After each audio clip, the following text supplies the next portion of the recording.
Coming up on Citrus TV News live at 6, the music school is in need of some renovations, why students think the building could use some work. And a new restaurant opens up in Armory Square. We'll give you a look at the Modern Malt. And students have packed up their tents for the night. We'll have updates on the Duke campout. Citrus TV News Live starts right now.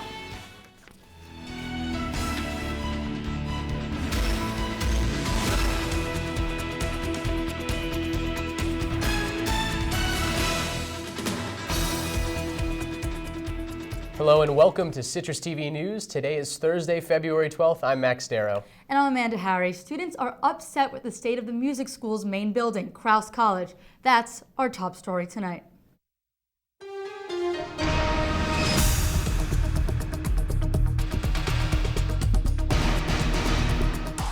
Citrus TV's Rob Romano is here in studio with us tonight to tell us why students want Crouse College renovated. The Setner School of Music is housed in Crouse College, a building erected during the 1800s. Many sources say there are parts of the school that may need to be updated. I spoke with students about areas in need of improvement. Walk through the practice rooms in the Setner School of Music, and you will probably hear a lot of noise. Sophomore music industry major Jesse Scheinbart says the sound could make practicing hard to do. It can be very overpowered, like if there's a tuba right next door that's blaring away or a trumpet, you can't even hear yourself. We put Jesse's experience to the test by placing a camera inside practice room 125C at the Setner School. As you can hear, there was some sound bleeding through. One professor says the soundproofing in the rooms could use an update. I sometimes joke and say we have the very best sound isolation that 1890 could provide. Meet Dr. Joseph Downing, Associate Professor of Music Composition, Theory, and History at the Setner School. He says the practice room sound is not the only issue. The biggest sound isolation problem is between the floors. For instance, we basically have three floors here. The basement, then there's a floor of classrooms, and then the auditorium is above that. When the auditorium is being used for a concert, you cannot use any of the 8 rooms directly below it, because any noise that you make in those rooms will be heard in the auditorium. Likewise, and this is a real problem, when you're teaching in any of those 8 rooms and someone is in the auditorium, it's like they're in the same room with you. Citrus TV put Dr. Downing's perspective to the test by placing a camera outside room 214 during a vocal concert in the Setner Auditorium 1 floor above us. Sure enough, the sound did travel. Some students say that the noise is not the only problem. Rebecca Timmerman is a music industry major at the Setner School, and she says instruments are also being affected, not from the sound, but from the temperature in places where instruments are stored. Rebecca's clarinet was damaged after she left it at the Setner School during winter break. It cost me close to $150 to get the crack repaired, which doesn't sound like a lot, but as a college student, that's $150 that I don't have anymore. Crouse College has been on the National Register of Historic Places since 1974. According to a spokesperson from the Preservation Society of Central New York, the building could still be updated, even though it is on the list. Rob Romano, Citrus TV News. A number of the students I spoke with said the background noise and changing temperatures in Crouse would never stop them from pursuing music as a career.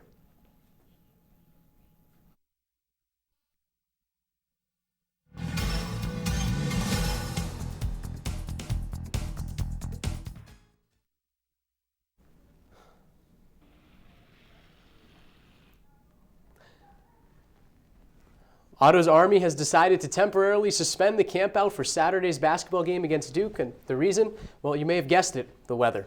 Wind chill warnings and below zero temperatures are forecasted for tomorrow and tonight. The campout will resume tomorrow at noon, and all campers will be inside the Carrier Dome for the rest of the campout. The 3rd annual Syracuse University Rising Stop Sexual and Relationship Violence Candlelight Vigil is tomorrow night at 6 p.m. in Hendricks Chapel. The rally is held to raise awareness for sexual and relationship violence while supporting and remembering victims. The night will wrap up with a candlelight vigil and a moment of silence on the Hendricks Chapel steps. Citrus TV's Brittany Miller will have full coverage of the event tomorrow night at 6.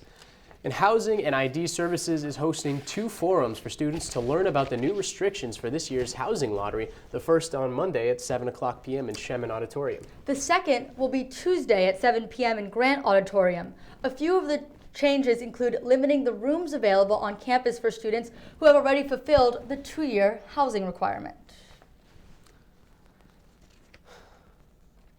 Well, Downtown Dining Week return to Syracuse is next Monday, and one brand new restaurant is planning to join the festivities. Citrus TV's Josh Bazan tells us about the newest restaurant in downtown Syracuse. Downtown Syracuse has no shortage of restaurants. According to the Downtown Committee, there are more than 80 places to eat, and that's including the one new restaurant that opened in just the last few days. We want them to come in here and have the room make them feel like something they haven't really experienced in our community. Walking around Armory Square, you can find dozens of places to grab a bite to eat, but the people at the Modern Malt say they're bringing an entirely new dining concept to downtown Syracuse. The Modern Malt is a diner. It's one menu. It carries everything from omelets to, hoisin pork belly pops. And it's a bar. Our concentration is on hand-stirred, handmade cocktails. Partner Mark Bullis calls the Modern Malt a gastro diner and says it's the only one here in central New York. The word gastro means to have a concentration on chef quality food and drink.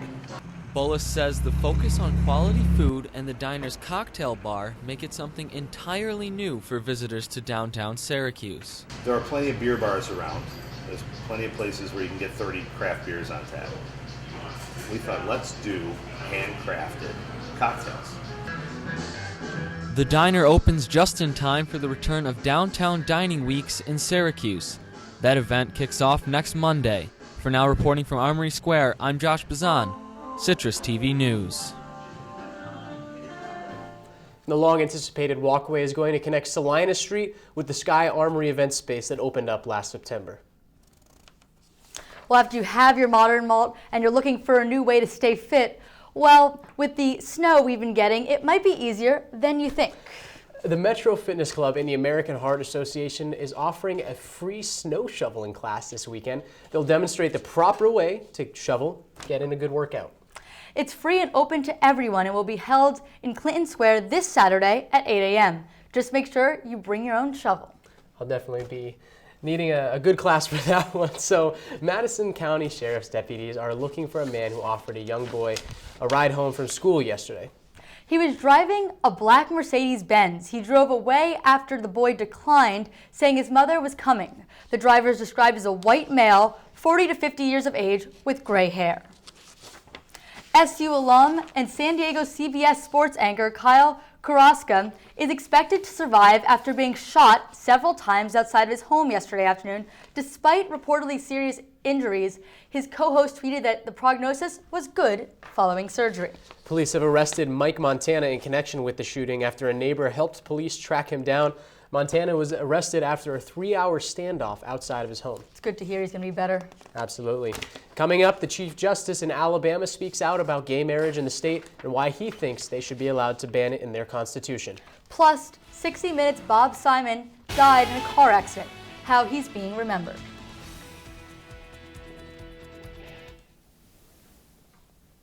Well, guys, lake effect snow and sub-zero temperatures aren't the only thing we're going to be seeing tonight. Stay tuned for my full weather forecast after the break.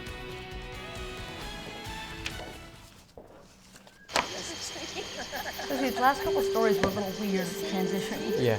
Snow shoveling class, child fall. Psst, they're coming. Places, everybody. Light check. 1, 2, 1, 2. Everything looks good on our end. And lights. Come alive with the forest. Visit discovertheforest.org to find a forest near you.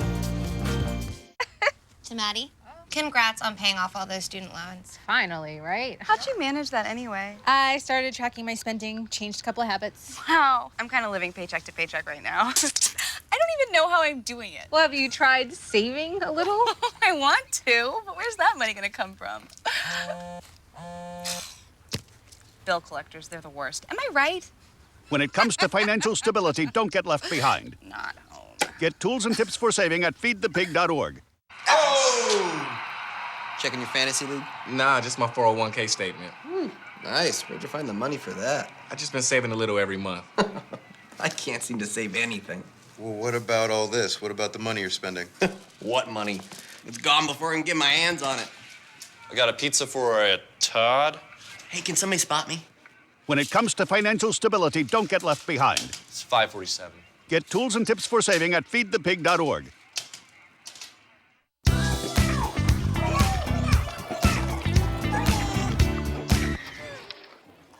Looks like it's done.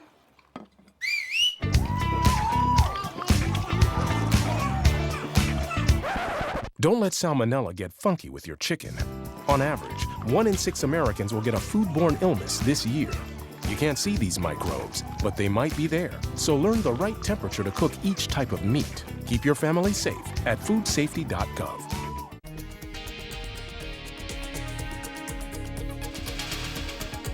Ashton Carter is the new Defense Secretary. The Senate approved the nomination this afternoon. Carter previously served as Deputy Defense Secretary and Chief Weapons Buyer. He's replacing Chuck Hagel, who resigned last November. Chief Justice of the Alabama Supreme Court, Roy Moore, will continue to battle efforts to implement same-sex marriage in his state, even if the U.S. Supreme Court is in favor of same-sex marriage later this year. Judges in some of the state counties refused to allow same-sex couples to marry in spite of the federal ruling allowing couples to marry for the first time on Monday. Moore considered the ruling an attempt to control the state.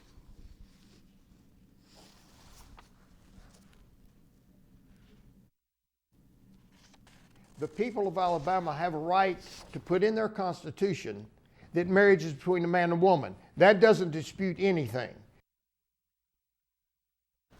Family members of the victims at the UNC are calling for the deaths of the 3 Muslim students to be labeled a hate crime. A 23-year-old second-year dentistry student, his wife, and her sister were killed after a neighbor was upset about an alleged parking dispute. Craig Stephen Hicks turned himself in to authorities after the shooting and is being charged with 3 counts of first-degree murder. On more than 2 occasions, that this man came knocking at the door and fighting about everything with a gun on his belt, more than twice. She told us, "Daddy, I think he hates us for who we are and how we look." Longtime 60 Minutes correspondent Bob Simon is dead after a car accident in New York City yesterday. Simon has been at CBS since 1967 and has won numerous awards, including 27 Emmys and 4 Peabody Awards. Simon was known for his dedicated work in international journalism and has reported from almost every major international conflict for the past 40 years. Starting during the Vietnam War, Simon was 73 and left behind his wife and daughter. A University of West Virginia fraternity member is being charged with 2 hazing-related misdemeanors after a student died in November.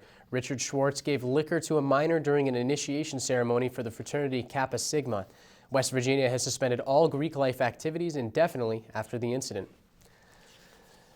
And Harvard and MIT are being sued after both schools failed to provide proper closed captioning for online lectures and podcasts. The National Association of the Deaf says universities have violated anti-discrimination laws, including the Americans with Disabilities Act and the Rehabilitation Act of 1973.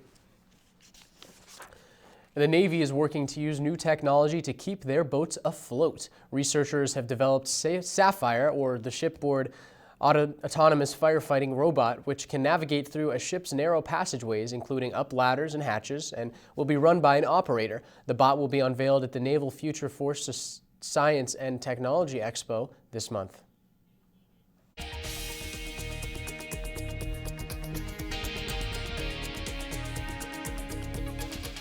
Leaders of Russia, Ukraine, France, and Germany have reached a ceasefire deal after 17 hours of peace talks. The ceasefire will come into force on Sunday as a part of a deal involving the withdrawal of heavy weapons from the front line. The fighting is set to end at midnight if the ceasefire holds. It could end the 10-month conflict that caused 5,000 deaths. TransAsia prohibited 10 pilots from flying for failing their oral flight exam, and drivers continue searching for the final victim of the crash of flight GE 235, which killed at least 42 people earlier this month. According to the airline, the failed pilot will undergo retaining before being allowed to fly again.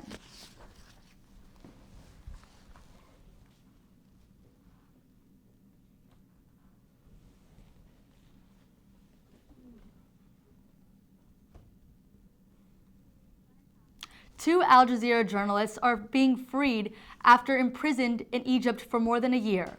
Egyptian courts ordered journalist Mohammed Fahmy and Bahar Mohammed to be freed ahead of their retrial of charges supporting the Muslim Brotherhood. The case is scheduled to resume on February 23rd.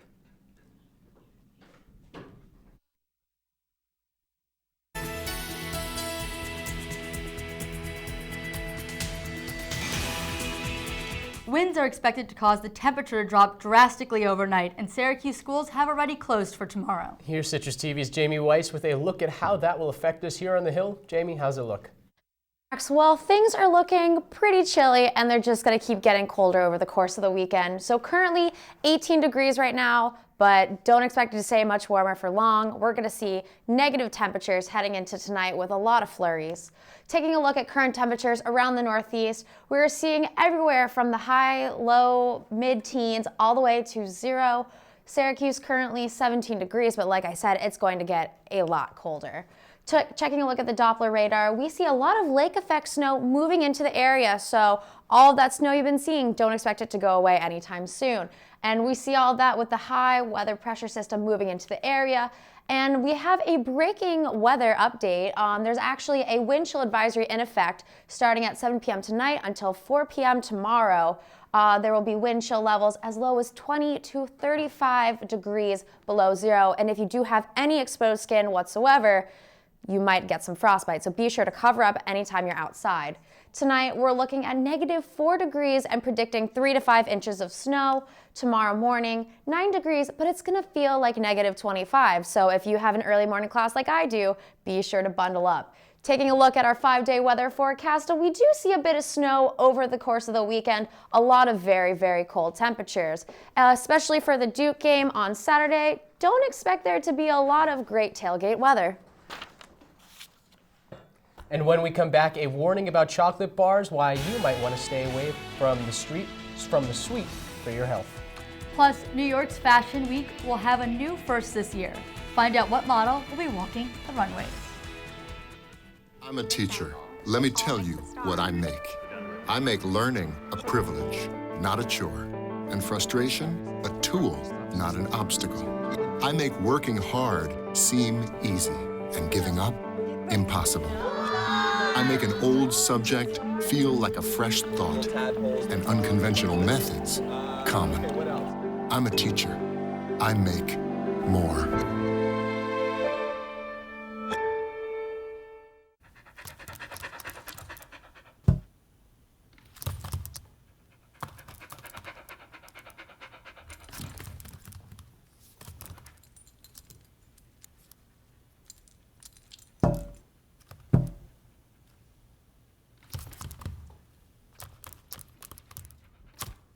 There's a shelter pet who wants to meet you. Meet one today. Visit theshelterpetproject.org.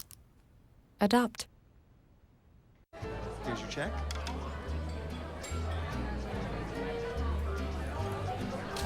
Oh, you got it. You know, since I got rid of my car, I really enjoy walking. Okay. God, no. Getting pulled over for buzz driving could cost you around $10,000 in fines, legal fees, and increased insurance rates. Oh, you're home early. You live with your mom?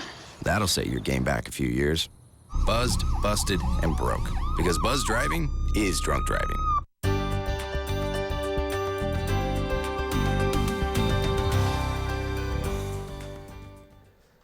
Well, if you're a chocolate fan but have allergies to milk, scientists have a warning for you.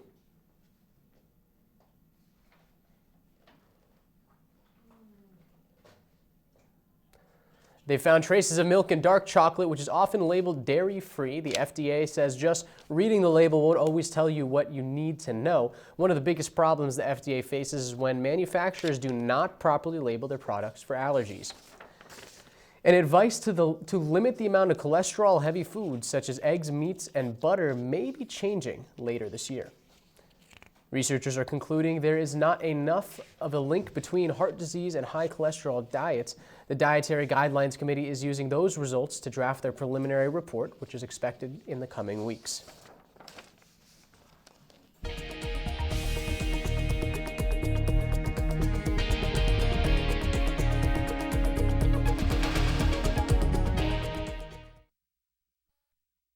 United Airlines says they won't honor first-class flights booked for $70 yesterday. Thousands of passengers thought they scored an amazing deal posted by several travel sites. The flights would have been from the UK to the US. United says they are not responsible, but a vendor miscalculated a currency exchange rate. Two of the largest travel websites are about to become one. Expedia announced they will buy Orbitz for over $1 billion. The former Microsoft company already owns Travelocity and Hotels.com. This move will put Expedia up over Priceline as the biggest travel retailer.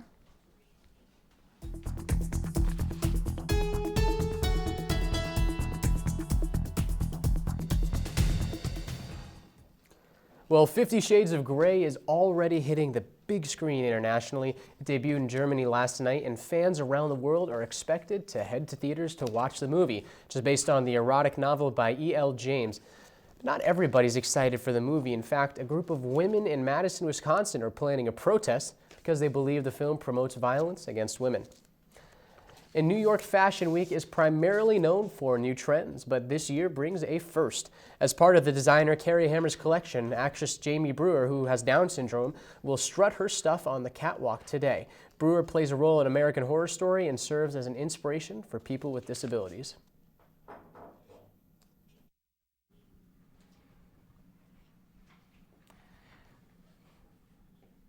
Is Carmelo Anthony's season over? And find out how the SU men's basketball team did against ACC foe Boston College. All that and more when we come back with sports on Citrus TV News.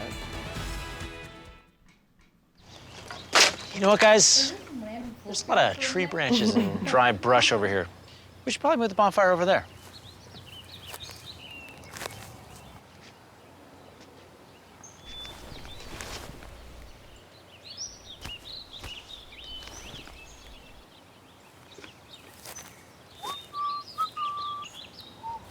I'm guessing Smokey liked that idea.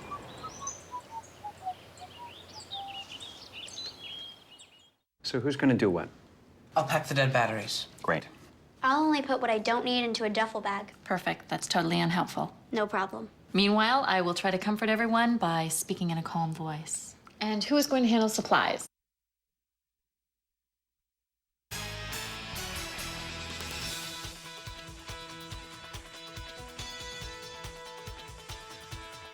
Yesterday, Little League International stripped the U.S. championship from Chicago-based Jackie Robinson West Little League team.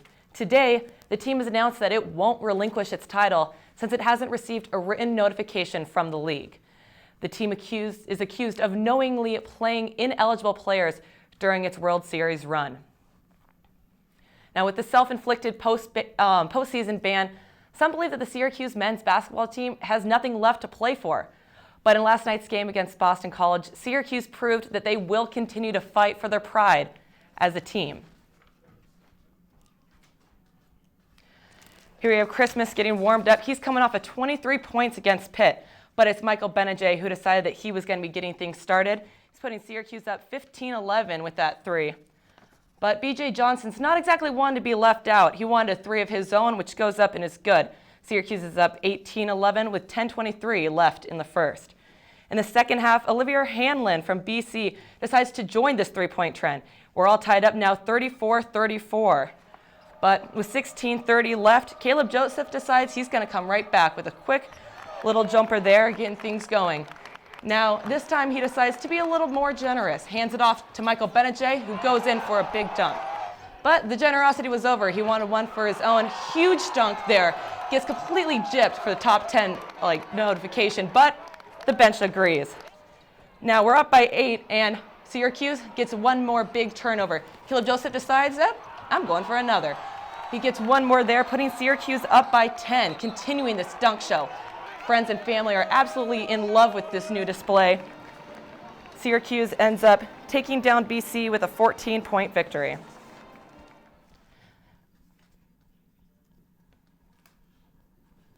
Next for Syracuse, the Duke Blue Devils, and Coach Boeheim says fans should be excited as ever.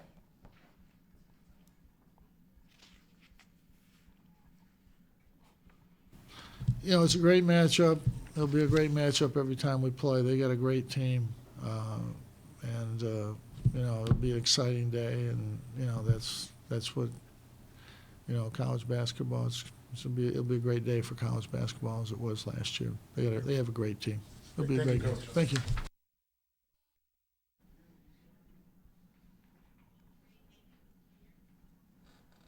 Tonight, Syracuse women's basketball takes on Miami at 7 in the Carrier Dome. It's the team's annual Play for K game in honor of former NC State women's basketball coach Kay Yao, who passed away from breast cancer in 2009. 23-ranked Syracuse will look to junior Brianna Butler, who shot 37% from the free throw line in last week's win against the ACC opponent Georgia Tech. Butler ranks second on the team in scoring and has 16 double-digit games. Syracuse and Miami are both ranked 6-4 in the ACC, and a win tonight would improve the Orange to 18-7. Carmelo Anthony reported today that he is, quote, very likely not to return after the NBA All-Star game. The former Syracuse point guard has been dealing with soreness in his left knee for months. Anthony's absence would be a huge hit for the Knicks. He leads the team in scoring, averaging 24.2 points a game, and the Knicks are winless in the last 12 games that Anthony has missed. Now, speaking of the Knicks, they continue to struggle down at Amway Center. But first, Tim Hardaway to Jason Smith does go in. That shot ties Smith's season high of 19 points, but he'd stay strong, ending the game with 25. With 5:54 in the third, Kyle Quinn does a quick pass to Victor Oladipo in. Coach is questioning it, but yeah, that really did happen. 1:17 in the fourth, Willie Green drops it to Nikola Vucevic for a 19-foot jumper. Vucevic led both teams with 28 points, contributing to the Magic's 89-83 victory over the Knicks. Believe it or not, the Knicks' record goes to 10-43 on the season. Well, if you don't have plans for Valentine's Day yet, there may be a convention for you this weekend. We'll be right back. So, Maddie, congrats on paying off all those student loans. Finally, right? How'd you manage that anyway? I started tracking my spending, changed a couple of habits. Wow. I'm kind of living paycheck to paycheck right now. I don't even know how I'm doing it. Well, have you tried saving a little? I want to, but where's that money gonna come from? Bill collectors, they're the worst. Am I right? When it comes to financial stability, don't get left behind. Not home. Get tools and tips for saving at feedthepig.org.